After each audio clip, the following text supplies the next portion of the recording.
Hello everyone, welcome to जुगाड़ maths. तो हमने लास्ट लेक्चर में ये देखा था कि हम कैसे ट्रिग्नोमेट्रिक रेशियोज फाइंड आउट करते हैं एंड हमने क्लास 10th एनसीईआरटी की 8.1 एक्सरसाइज को कंप्लीट भी कर लिया था, राइट। सो इस लेक्चर में मैं आपको ये बताऊंगा कि आप कैसे कुछ स्पेसिफिक एंगल्स का ट्रिग्नोमेट्रिक रेशियो फाइंड करते हो। सो हम लोग देखेंगे कि हम कैसे फाइंड आउट करते हैं ट्रिग्नोमेट्रिक रेशियो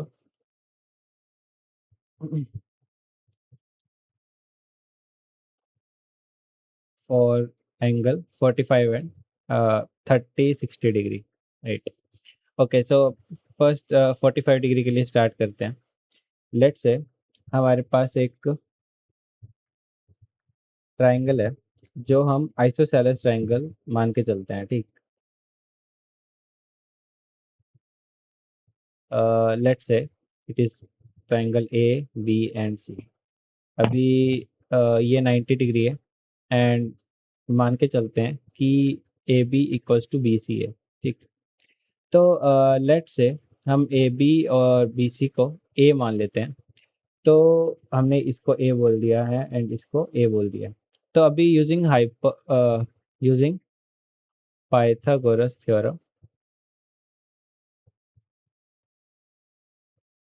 हम लोग को ये दिख रहा है कि A C equals to root under A square plus A square, that is A root two. अभी हमको ए रूट टू ये दिख रहा है हमारा हाइपोटेनस, ठीक है। तो हमारे पास क्या है अभी finally, like a root two, तीनों साइड्स हैं हमारे पास। तो हम क्या कर सकते हैं, हम हमें ये एंगल पता है, ये एंगल 45 डिग्री है एंड ये एंगल भी 45 डिग्री है। तो हम साइन 45 को क्या बोल सकते हैं, चाहे हम ए के टर्म्स में ले लें, ए एंगल के पर्सपेक्टिव से देखें या फिर सी एंगल के पर्सपेक्टिव से देखें, तो हमारा आंसर क्या हो जाएगा, which is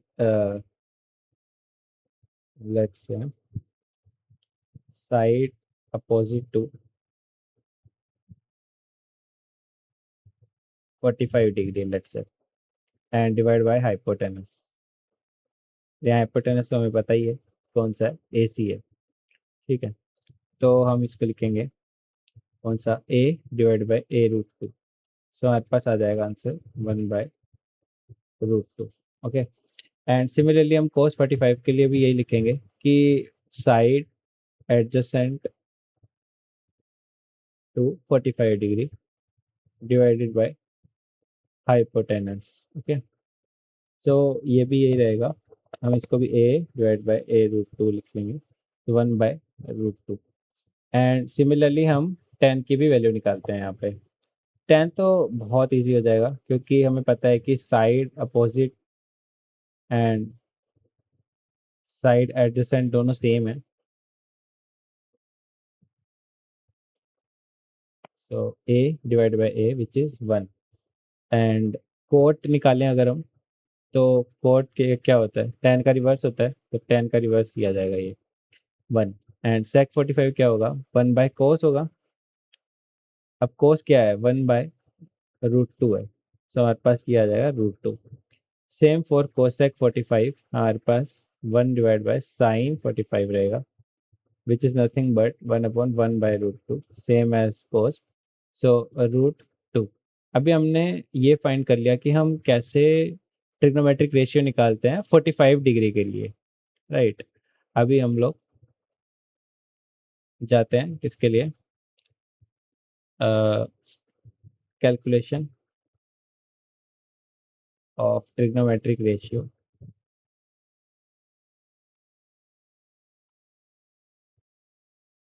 for 630 and 60 degree. Okay, so इसके लिए काफ़ी इंटरेस्टिंग चीज़ है कि हम लोग क्या करते हैं ना, एक राइट सॉरी एक इक्विलेटरल ट्राइंगल लेते हैं, ठीक है। सपोज कर लेना कि ये इक्विलेटरल ट्राइंगल है, A B and C, let's say. And इनकी लेंथ ना हम 2a मानते हैं for just easy calculation, A C plus 2a। Okay, now अभी आपने आई थिंक 9th क्लास में ये कंसेप्ट पढ़ा होगा कि हम लोग अगर इससे मतलब ए एक इक्विलेटरल ट्रायंगल में किसी भी एक पॉइंट से दूसरी जो उसके अपोजिट जो लाइन सेगमेंट है उसके ऊपर अगर हम एक परपेंडिकुलर ड्रॉ करते हैं तो वो उसे इक्वल हाफ में ब्रेक करता है, राइट। तो अगर ये पूरा 2a था तो ये सिर्फ a बन जाएगा एंड ये भी a हो जाएगा, राइट। एंड ये तो हमारे पास 2a था ही। अभी एक चीज सोचने वाली है, देखो हर एंगल 60 डिग्री रहता है, राइट। और जब भी हम यहाँ से एक इंटरसेक्शन रखते हैं या फिर एक परपेंडिकुलर ड्रॉ करते हैं तो वो इस एंगल को हाफ मतलब इक्वल हाफ में डिवाइड करता है। तो 60 डिवाइड बाय 2 दैट इज 30, ठीक है। अभी आपने 9th क्लास में भी ये कंसेप्ट पढ़ा होगा कि let's say this point is as D. तो A triangle A D B जो है वो कोंग्रेंट होता है ट्रायंगल ए डी सी के। अभी आप इसको या तो सैस प्रॉपर्टी अगर आपको पता होगी, साइड एंगल साइड प्रॉपर्टी, तो उसके अकॉर्डिंग समझ सकते हो। आई थिंक आप सबको पता होगा। वरना ये समझ लो कि एंगल्स एक सेम है और दो साइड सेम है, जैसे ये साइड कॉमन हो गई और ये इक्वल लेंथ की हो गई by drawing a perpendicular on B C, ठीक है। तो इस प्रॉपर्टी के अकॉर्डिंग हम ए डी बी और ए डी सी को इक्वल बोलते हैं। तो हमने इसलिए ये बोल दिया कि इसका यूज़ करके कि एंगल बी ए डी जो होगा वो इक्वल ही होता है एंगल सी ए डी के, ठीक है। तो अभी टोटल एंगल कितना था, angle B A D plus angle C A D कितना था, 60 डिग्री था। तो angle B A D plus इसको भी हम एंगल बी ए डी ही लिख लेते हैं। तो ये कितना हो गया हमारे पास, एंगल बी ए डी हो गया 60 degree phase of B A D D to 630 degree. तो अभी हमारे पास क्या है एग्जैक्टली एक एक ट्राइंगल है जिस जो एक राइट एंगल ट्राइंगल है। Let's take a segment, let's say we are talking about A D C.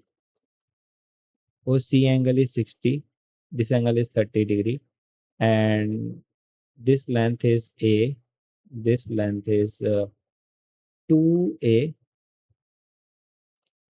And अच्छा ठीक है। अभी हमारे पास दो लेंस आ गई हैं, अगर हमें थर्ड निकालनी है तो हम निकाल सकते हैं, ठीक है। तो अभी अगर हम 60 डिग्री के अकॉर्डिंग चलते हैं, let's take every everything from angle C perspective, ठीक है। तो अगर हम सी एंगल के अकॉर्डिंग चलते हैं तो हम साइन 60 क्या लिखेंगे कि A D divided by A सी। अभी हमारे पास ए डी की वैल्यू नहीं है, ठीक, हमें नहीं पता क्या है। तो यूजिंग पाइथागोरस थ्योरम हम ये कैलकुलेट कर सकते हैं कि A D square equals to A C square minus D C square, right. तो 2a स्क्र माइनस ए स्क्र, ये कितना हो जाएगा हमारे पास, हो जाएगा ये 3a स्क्र एंड ये है ए D square. So A D की वैल्यू आ जाएगी √3a, ठीक। अभी हमारे पास ए डी की वैल्यू है और डी सी की वैल्यू भी है। तो हम हमें क्या निकालना है, साइन 60 निकालना है ना। तो साइन 60 क्या हो जाएगा, ए डी क्या है √3a है और ए सी क्या है 2a है। तो हमारे पास साइन 60 की वैल्यू क्या हो गई, √3 डिवाइड बाय 2। और सिमिलरली cos 60 की क्या हो गई, A that sorry D C, let's say D C divide by A C. तो हमारे पास इसकी क्या वैल्यू हो गई, ए डिवाइड बाय 2a। तो ये बोल सकते हैं हम 1/2। अभी हमारे पास साइन 60 एंड cos 60 की भी एक वैल्यू आ गई है। एक कॉन्सेप्ट होता है ट्रिग्नोमेट्री में कि अगर हम साइन 90 माइनस थीटा कंसिडर करते हैं तो वो cos थीटा बन जाता है एंड cos 90 माइनस थीटा करते हैं तो वो साइन थीटा बन जाता है। इसका प्रूफ मैं आपको आगे दे दूंगा, बट अभी के लिए ये एज्यूम कर सकते हो। और नहीं भी करना है तो भी कोई दिक्कत नहीं है, क्योंकि हमारे पास दूसरा तरीका है कि हम साइन 30 की वैल्यू बता सकें। अभी साइन 30 के लिए परपेंडिकुलर क्या हो जाएगा, सी डी हो जाएगा, राइट। तो हमारे पास ये आ जाएगा C D divided by A सी, ठीक है। तो सी डी क्या है, ए 1 है और ये 2a है। तो हमारे पास 1/2 आ जाएगा साइन 30 की वैल्यू। एंड सिमिलरली अगर हम cos 30 की वैल्यू निकालें तो ये हमारे पास आ जाएगी A D divided by AC, correct. तो ये हो जाएगा √3a डिवाइड बाय 2a। तो ये ए से ए कैंसिल, तो हमारे पास cos 30 की वैल्यू आ गई √3/2। अभी हमारे पास ये देखो कि क्या क्या वैल्यू आ गई है। साइन 30 कितना आया 1/2, साइन 60 कितना आया √3/2, cos 30 कितना आया √3/2 एंड cos 60 कितना आया 1/2।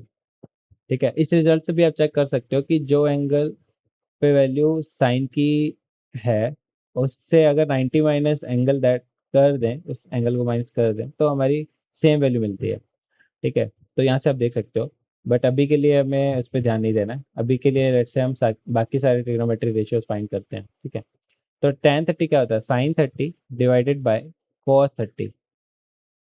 अभी साइन 30 कितना है 1/2 एंड cos 30 कितना है √2। तो 2 से 2 कैंसिल, तो हमारे पास क्या बच जाएगा 1/√3। एंड cos 30 क्या हो जाएगा cos 30 डिवाइड बाय साइन 30, ये आ जाएगा √3। एंड बाकी के ट्रिग्नोमेट्रिक रेशियो भी देख लेते हैं कि sec 30 की वैल्यू कितनी हो जाएगी हमारे पास। 1/cos 30 कर देते हैं डायरेक्ट, तो 1/√3/2, 2/√3। एंड कोसेकेंड 30 डिग्री पे कितना होगा 1/sin 30। अब साइन 30 कितना होता है हाफ होता है, तो ये आ जाएगा हमारे पास 2। ठीक है, अभी हमने 30 डिग्री पे निकाल दिए हैं एंगल्स, तो बाकी भी देख लेते हैं। 60 डिग्री कितना होगा साइन 60 डिवाइड बाय cos 60, ये कितना होता है √3/2 और ये होता है हाफ, तो ये हो गया √3। ठीक है, एंड कोट 60 डिग्री कितना होगा 1/tan 60। ओके, तो ये हो जाएगा 1/√3। राइट, ऐसे ही हम sec की भी वैल्यू निकाल सकते हैं। sec कितना हो जाएगा 1/cos 60। cos 60 वैल्यू क्या होती है हाफ होती है, तो ये हो गया हमारे पास 2। कोसेक 60 की वैल्यू क्या होती है 1/sin 60। sin 60 होता है √3/2, तो ये कितना आया आया 2/√3। ओके, तो अभी इस वीडियो से आप क्या याद रखना है कि आपको कुछ कुछ वैल्यूज रखनी है। जैसे साइन 30 की वैल्यू है, साइन 60 की वैल्यू है, सेम हो जाएगी इसकी cos 30 की, और इससे सेम हो जाएगी cos 60 की। तो अगर आप इन दोनों में से कोई भी सॉरी इस पेयर में से इन दोनों पेयर में से कोई भी याद रखते हो तो आप बाकी वैल्यूज फाइंड आउट कर सकते हो। tan 30 की याद कर सकते हो, tan 60 की याद कर सकते हो, एंड बाकी बची 45 की, तो वो भी आपको याद रखनी ही है। cos 45 degree and sin 45 degree and tan 45 degree. ठीक है,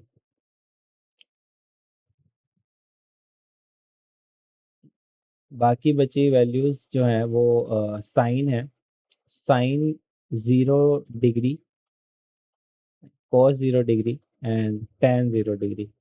तो ये मैं आपको अभी बता देता हूँ कि साइन 0 में क्या होता है कि हमारे पास कुछ एंगल ही नहीं है। लेट्स से हम एक ट्राइंगल ड्रॉ करने का ट्राई कर रहे हैं जिसमें एंगल ही 0 है, यानी जो एक ट्राइंगल होता है, लेट्स से ये ट्राइंगल है। अभी इसके अंदर कुछ तो होता है ना एंगल थीटा। क्या मतलब है, सपोज ये वाली लाइन जो है वो इसी के ऊपर ही ओवरलैप कर गई, है ना। तो हम क्या कर सकते हैं, अभी एंगल थीटा क्या 0 हो गया। अगर 0 हो गया तो परपेंडिकुलर तो कुछ रहा ही नहीं ना, बेस कुछ भी रह सकता है, बट परपेंडिकुलर 0 हो गया। अब परपेंडिकुलर अपॉन हाइपोटेनस ही होता है ना साइन, तो परपेंडिकुलर 0 है अपॉन में हाइपोटेनस कुछ भी मान लो, लेट्स से ए है, तो इसका आंसर हमेशा 0 हो गया ना। सिमिलरली क्या होता है कोस, क्या होता है कोस होता है बेस। अभी के लिए क्या रहेगा कि सपोज करो ये पूरी लाइन जो है वो बेस के ऊपर ही गिर गई है। ठीक, तो बेस डिवाइड बाय हाइपोटेनस। अब हाइपोटेनस को आप क्या मानोगे, क्योंकि वो पूरी बेस के ऊपर ही ओवरलैप हो गई है, तो ये दोनों चीजें बराबर ही हो गई ना। तो ये कितना आएगा अपन।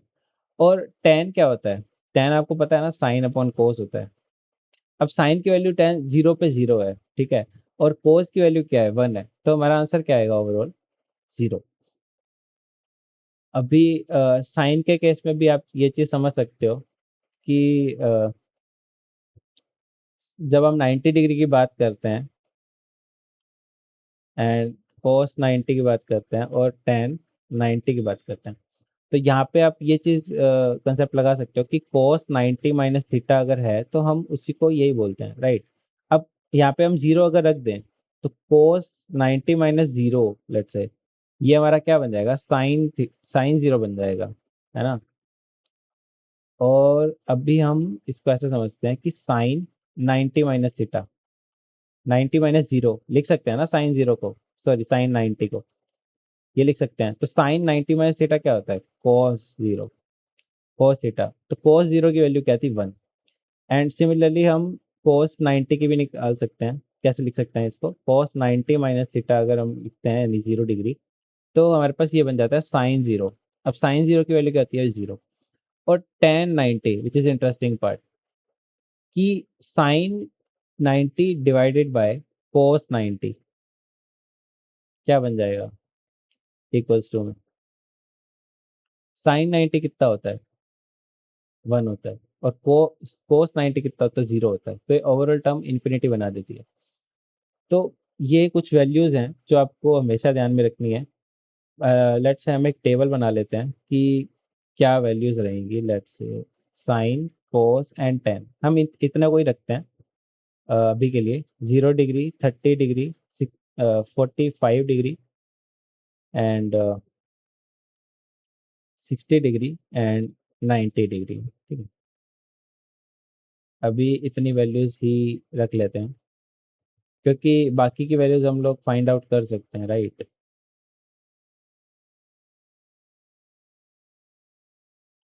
अभी साइन जीरो क्या होता है, हमने अभी पढ़ा था, साइन जीरो 0 होता है। कोस जीरो क्या होता है, 1 होता है। टेन जीरो क्या होता है, 0 होता है, ठीक है। साइन 30 क्या होता है, हाफ होता है। कोस 30 √3/2 होता है। ये 1/√3 होता है। ये 1/1 √2 होता है। ये भी 1/√2 होता है। ये टेन 45 1 होता है। साइन 60 क्या होता है, वह √3/2 होता है। ये हाफ होता है और ये होता है √3। साइन 90 कितना होता है, 1 होता है। कॉस 90 0 होता है और टेन 90 इन्फिनिटी होता है। ये याद रखना, ये कुछ कुछ वैल्यूज हैं। बाकी ट्रिग्नोमेट्रिक रेशियोज आप लोग फाइंड कर सकते हो क्योंकि हमारे पास साइन कोस और टेन है, तो हम कोई भी दूसरा ट्रिग्नोमेट्रिक रेशियो फाइंड कर सकते हैं। सो इस वीडियो का टेक अवे यही है कि आपको सारी ये सब कुछ जो भी टेबल बनाया है ये याद रखना है।